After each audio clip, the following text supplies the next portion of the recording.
ドジャースの大谷翔平が日本時間4月21日、敵地でのロッキーズ戦に1番 DH で先発出場し、52試合連続出塁を達成しました。2対1で迎えた3回の第2打席、大谷はホセ・キンタナの低めのチェンジアップをうまく捉え、ライト前打をマークしました。これで自身の連続試合出塁記録を52に伸ばしました。米メディア ESPN インサイツは X で、翔平大谷、とにかく出塁が止まらないと伝え、現在52試合連続出塁を記録中。これはメジャーリーグで現在継続している記録として最長であり、さらに1900年以降のドジャース球団史でも歴代3位に入る驚異的な記録だと紹介しています。この記録は試合中の中継でも取り上げられ、現地実況も興奮気味に伝えていました。これらの模様を日本語字幕付きでご紹介します。After the Mets have lost 11 straight games. It's remarkable. We're chasing history at this point. It hasn't happened to the Mets since 2004. Their highest losing streak ever is 17. We're on the way to some really bad things. All of that's worth discussing. But before all of that, more importantly than all of that, should we at least acknowledge that I have this little cherry nail art for my trip to Nashville? That looks wonderful. I had no idea what you were just about to say, but that looks great. And I have a phone case to match it. Love that. So matchy. Very cute. Anyway, back to the Mets. Back to the Mets. The sky is falling in New York. We can't win a baseball game. We've sat here and talked to you, I don't even know, 4 times at this point since they last won a baseball game. Who's to say? We go to Chicago. We just fall on our face against the Cubs. I mean, Sunday, yesterday, they're like taking it to extra innings. MJ Melendez, latest scrap heap edition, is the only one that can even hit a baseball. Things are bad. Things are bad. This is turning into a national story. I mean, like, national outlets are posting things. Fox News is posting things as to whether or not it's a Mamdani curse, all right? Like, we won't even get into that, but things are escalating. But the point is, it's not just like the Why Am I a Mets fan girlies are talking about this. We're talking about this. National rounds. It's April. Like, remember 2 weeks ago we're here and you're like, well, you just can't judge a whole season by April. If this is the way the rest of the season is going to look, I cannot watch 120 plus baseball games of this. Like, I'm not going to sit through all this. I actually am, but only because I want to shit talk them. I'm going to hate watch at that point. Right. I used to want to cheer for something. I used to feel hope in my heart, Ashley. Right. It's getting to a place where, like, yes, it's interesting and it's funny and the losing streak, but like, even once they snap this, they're in a horrific hole now. Well, that's the thing. You can sit here and say, and maybe, hopefully, God willing, for our sanity, we'll sit here in a couple months and we'll look back on this little episode and we'll say, man, remember that? Rock bottom, nobody in the ballpark. But as Jeff Passan pointed out to us, the hole that they have now dug themselves, okay, this pretty little worst start to the season in essentially Mets history, 4 teams in Major League Baseball history have lost 10 or more games in a row and made the playoffs. The last one was the Guardians just last year. Only one of those teams had a skid in April and still made the postseason, which was like in 1951. You get the idea. Where we're headed, yes, it's April 20th, but teams that have these sorts of streaks in April don't tend to do so well. And you know what? I think it's high time we talk about the hitting, because if there's any area to me, don't get me wrong, the pitching there's honestly more question marks than answers in that starting rotation. Mm-hmm. But the hitting is what sticks out to me as this could really be this season-long thing that plagues this team. I'm sorry, it's really not so fluky to lose, 11 games in a row at this point and not be able to hit and not be able to drive in runners in scoring position and not be able to string together contact, right? Like, that's not a fluke for 2 straight weeks at this point. No, and it's not like it's one person at this point who's having a slow start. Top to bottom, the lineup is just not performing well, which is so interesting because I feel like you probably feel this way every year if you're a Mets fan, at least for a small period of time.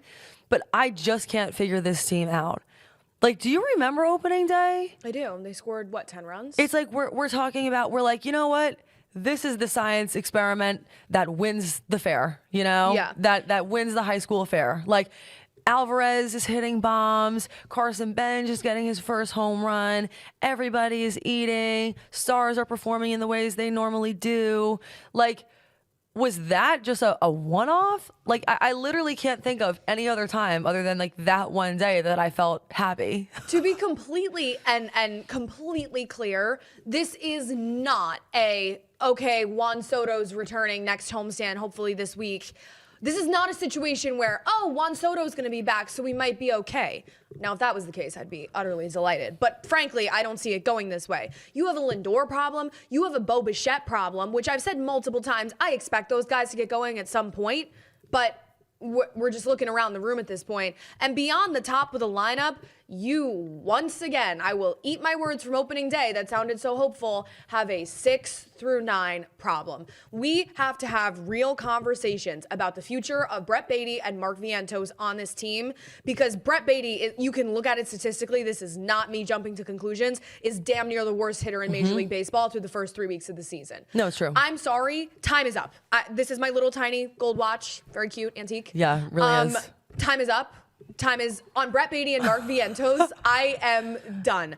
I still think Vientos is a higher upside. He can hit for power sometimes. We saw him hit a home run just a couple of games ago. But these cannot be, listen, Brett Baty and Mark Vientos could have major league careers. They could go on and be utility guys and just like bop around the league. And in 10 years, we could still see him places. They're serviceable, but they're not everyday pieces to your lineup that you're relying on in clutch situations. And the fact that we are on, honestly, like year 3 pretty much of waiting for those two to produce, I'm done waiting. Time is up. There's something about the time is up on the little gold adorable antique watch. Like, oh, you're so store. scary. No, I agree with you. And to be honest, we're talking about money, and I hate his philosophy with money, with a lot of things, but it's not even all about the money. It's just this like idea and this philosophy that you're moneyballing and you're nickel and dime. Just put guys in a position to succeed.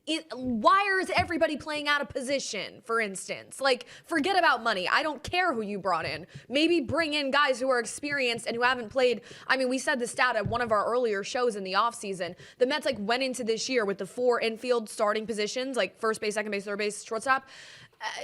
They had like a grand total of 2 games of experience at the corners.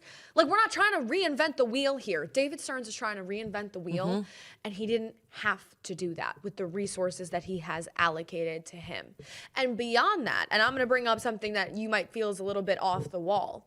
I actually think he now has a bigger problem on his hands. Okay. Because, of course, obviously he does, right? If it's the second season of losing, if the Mets are horrific this year, there's going to be big-time changes. They're going to fire Mendoza. It's going to be anarchy in Queens, okay?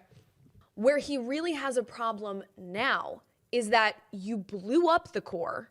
You shook up the coaching staff. You did kind of everything you had to do this offseason going into this year to make changes. And now it's still not working. And on top of that, fans don't really care about any of these guys. Let's be honest about something. Last year when the wheels fell off the bus, fans still had a higher stock and a higher interest in that team because these are beloved Mets. They've played here for 8, 10 years. Pete Alonso, Nimmo, Jeff McNeil for some people. For some. For some, not me. Long-time guys, right, that fans are attached to. There's an emotional connection. Well, David Stearns took a page out of the college athletics book where nobody has an emotional connection to anybody anymore because of the transfer portal. And he brought in all these guys that honestly fans don't really give a damn about. Now, I'm not saying you need to construct your roster around that. That's obviously ridiculous. But when things go awry, as they are right now, people don't have a reason to give Bo Bichette a longer leash because they don't know Bo Bichette.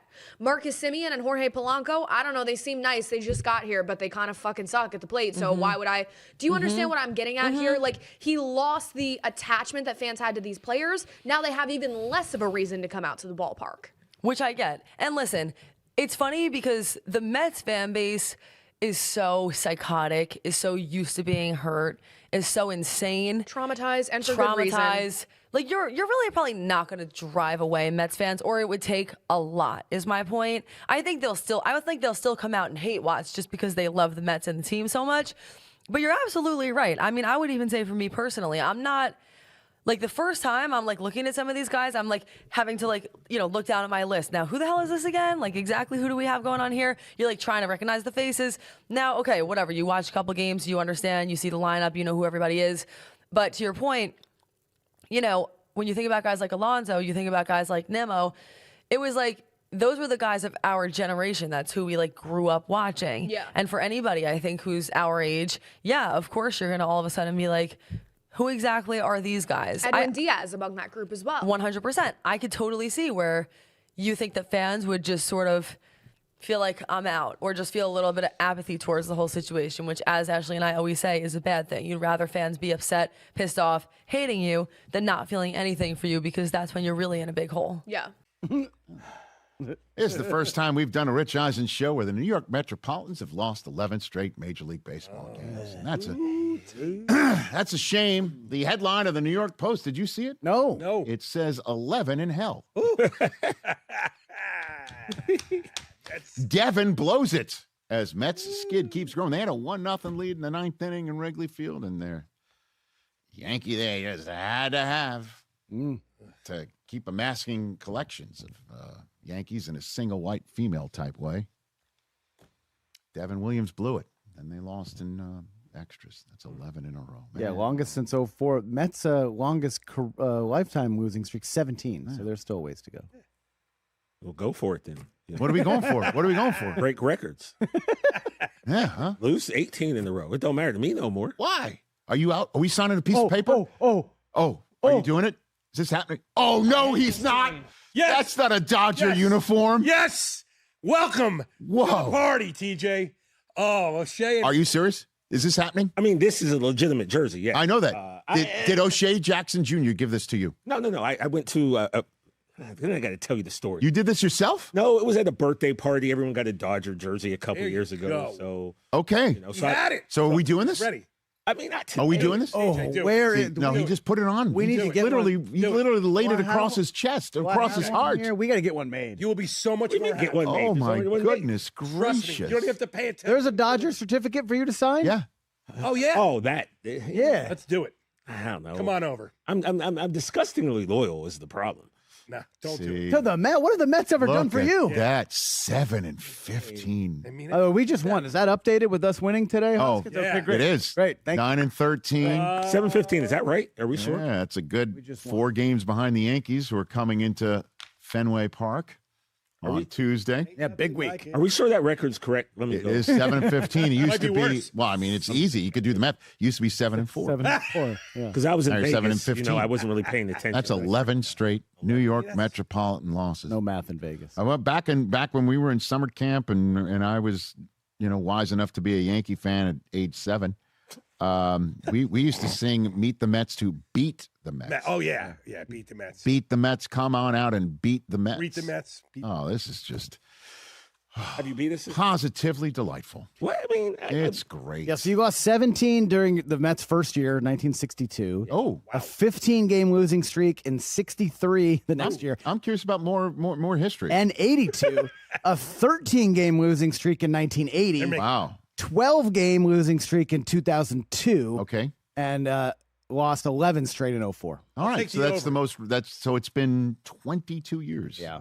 Can I take the over? Man, to have a season-destroying 11-game losing streak before it's even, 420, which I think a whoopie pie goes down well with TJ Plus in a day like today, sir, on 420. Met Just saying. Mr. Met chocolate whoopie pie might just go down quickly. 1 or 2 bites and you're through. Shohei Ohtani extended his on-base streak yesterday in Colorado. Now in 3rd place, all alone after passing Hall of Famer Willie Keeler. Next up, Sean Green's 53-game streak set in 2000. Hall of Famer Duke Snider, 58-game on-base streak in the summer of 1954, still stands as the modern National League record. And speaking of streaks, Shohei has a 34-game on-base streak just against the Rockies. It's been almost 6 years since he didn't reach base in a game against Colorado. Jerry, that was back before he had ever won any of these MVPs. Safe to say he likes facing the Rockies. Well, obviously the Rockies, the last few years, they may not have had the best pitching staff. I mean, we know they've tried to rebuild the last several years, and Shohei Ohtani's taken advantage of it. We know his talent, tremendous power. They're going to be very careful when he's at the plate. He'll draw his walks, and he can do that. Screw up baseballs, go the other way, with power on a line. So it's not surprising that Shohei Ohtani has this streak, and I'm sure he has several other streaks against various ball clubs. He's great, John. Well, and also your Colorado hitters get really confident when going to Colorado. It is a place that hitters like to hit. You see that big outfield, the ball carries, and we know with his power, he can just, if he just mishits it, hits off the end, it'll still carry out of the ballpark, whether you're in Colorado or any ballpark. So obviously the ball carries even a little more. So you have that confidence, and then you face a team when you're at your home ballpark and you're confident there. So all that builds up, and he has the success. But you're right. I'm sure we see these numbers against other teams, not just against Colorado. Hey, and with a SWAT team lineup today, as Jerry likes to call it, Dodgers might be leaning on Shohei even a little bit more in the series finale tonight. Quintana with the 2-2. Pulled to right. That's down for a hit. A leadoff single for Shohei Ohtani in the third. On-base streak. Add one more, now 52. He continues to impress even when he loses balance a little bit. That's why that streak is up to 52. He can get fooled a little bit and still hit it hard. Loses a little balance, lost his weight shift, but lengthens the swing, drops the top hand off, and still barrels it up for a hard line drive. So 1-7 matches the real 1-5. Kevin Millar and Shin-Soo Choo for the longest on-base streak the last 20 years in the majors, and now one game closer to matching Shawn Green's streak for the second longest in franchise history. I had a neighbor that came to a couple games this weekend, and he asked me today when I saw him, he said, "Is Ohtani the greatest player that's ever lived?" And I said, "Yep." I really don't think there's much question. No. I'll tell you something else. For as long as he, stays healthy and continues to do both, you might as well rename the National League MVP award after him, because nobody else is going to be in the picture. If he wins the Cy Young, which he's gunning for. Right. It's the one thing he wants most right now. And him and Yamamoto are supposedly really going for it against each other. If he wins that this year, no one can argue ever again. That's my real opinion about it. He has proven that he is the best at both. I'm going to get on my soapbox here and tell you he already is. Here's the 2-2. I mean, greatest player. This is a base hit for Ohtani. And now he's reaching 52 straight. And for those, and this is, Babe Ruth was phenomenal. Yeah. Babe Ruth played before the color. Before Jackie Robinson broke the color barrier, there were no Latinos. There was nobody from the Far East. Yeah. Babe Ruth didn't steal bases. Babe Ruth pitched for a little bit, he pitched well, years, right? A little bit early in his career he couldn't with pitch. Boston. He didn't pitch and was a position player at the same time. He said it was crazy to think somebody could do that. Let's say he goes out, wins the Cy Young. Whatever those numbers look like, he's still going to hit 40. Yeah. Well, he's hit 50 in back-to-back years, 50 plus. I mean, he's pitched 18 innings this year. He's given up 7 hits, 1 earned run, 18 punch-outs. He's 41-20 in his career with a 2.5 ERA.